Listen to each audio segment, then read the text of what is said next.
Le secrétariat IA qui a fait fuir un patient. Et comment l'éviter? Pas à cause de l'IA, à cause du silence au sujet de cette IA. Le lendemain, un proche du patient mentionne l'assistant vocal du cabinet.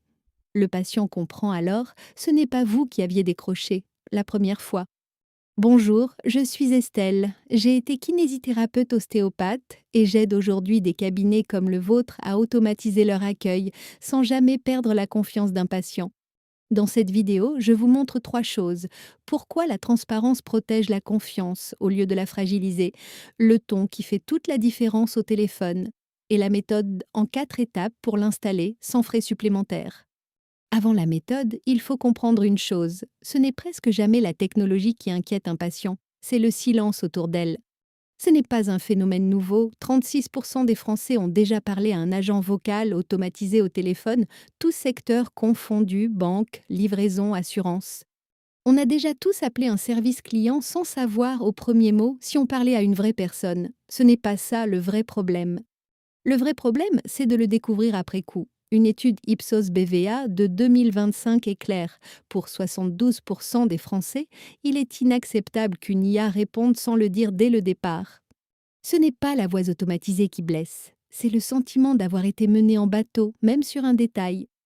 Et la direction est déjà prise. Selon un rapport publié fin 2025 pour 87% des responsables du service client, cette transparence deviendra bientôt obligatoire. Alors pourquoi ce sujet reste-t-il si sensible dans un cabinet de soins plus qu'ailleurs? Voici ce qui se joue vraiment. Un patient qui appelle parce qu'il a mal ne se soucie pas de savoir qui décroche. Il veut un créneau et l'assurance d'être entendu. Ce n'est pas la technologie qui abîme la relation de soins, c'est la dissimulation découverte après coup. Ce patient-là ne demande rien d'extraordinaire, juste d'être pris au sérieux, tout de suite, sans détour. Ce que le patient entend dans les toutes premières secondes de l'appel compte plus que tout le reste de la conversation. Un patient qui découvre après coup qu'on lui a caché ce détail éprouve une vraie trahison, pas un simple embarras. Un patient satisfait en parle autour de lui, un patient trompé aussi en parle, mais jamais dans le même sens. Ce qu'il faut retenir, la transparence ne fragilise pas la relation de soins, elle la protège. Dès la première seconde de l'appel, le patient veut un cadre clair, pas une mise en scène. Voici justement comment installer cette transparence en 4 étapes très concrètes, sans frais supplémentaires et sans changer d'outil. Voici les 4 étapes, dans l'ordre où je les conseille à chaque cabinet que j'accompagne. Première étape, annoncer le rôle dès la toute première phrase de l'appel. Une seule ligne suffit. Vous êtes en ligne avec l'assistant vocal du cabinet. Une phrase simple, dite d'emblée, désamorce toute méfiance avant même qu'elle ait le temps de s'installer.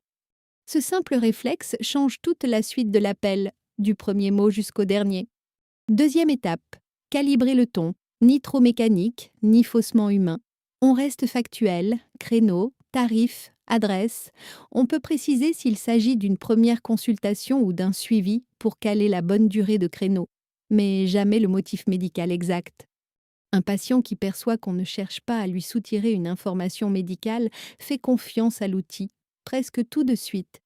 Troisième étape, sécuriser le moment d'urgence.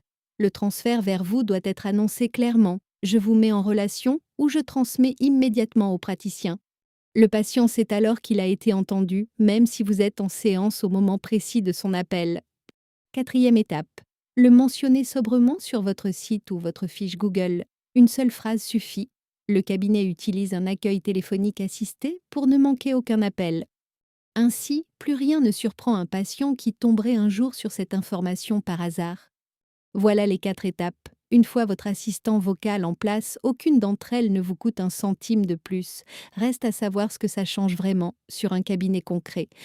Prenons un cabinet type, même secrétariat automatisé, mais 2 façons de faire. Scénario A, l'accueil IA est annoncé.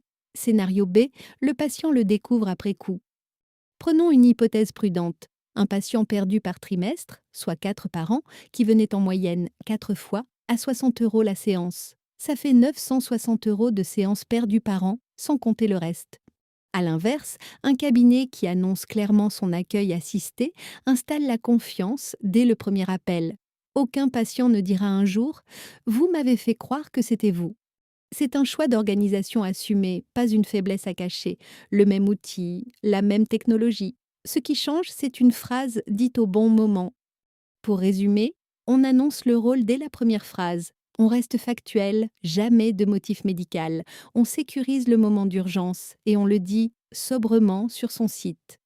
C'est exactement le principe du secrétariat IA vocal de Pratlib.